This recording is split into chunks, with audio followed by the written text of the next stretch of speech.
গুমের মামলায় সেনা কর্মকর্তাদের বিরুদ্ধে গ্রেপ্তারি পরোয়ানার আদেশ সেনা সদরে চিফ প্রসিকিউটর। প্রচলিত আইনেই বিচার জানালেন স্বরাষ্ট্র উপদেষ্টা। পিআর পদ্ধতি চাপিয়ে দেওয়া হলে জনগণ তা মেনে নেবে না, হুঁশিয়ারি মির্জা ফখরুলের। নির্বাচনের মাধ্যমে দেশে গণতান্ত্রিক ব্যবস্থা ফিরিয়ে আনার তাগিদ।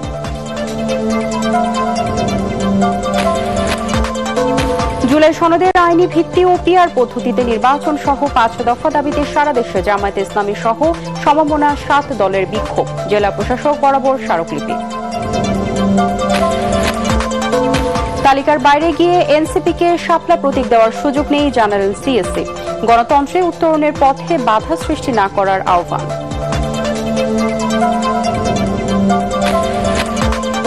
3 দফা দাবি আদায়ে আগামীকাল থেকে সারা দেশের সব বেসরকারি এমপিওভুক্ত শিক্ষা প্রতিষ্ঠানে অনির্দিষ্টকালের কর্মবিরতি ঘোষণা শিক্ষা জাতীয়করণ জোটের।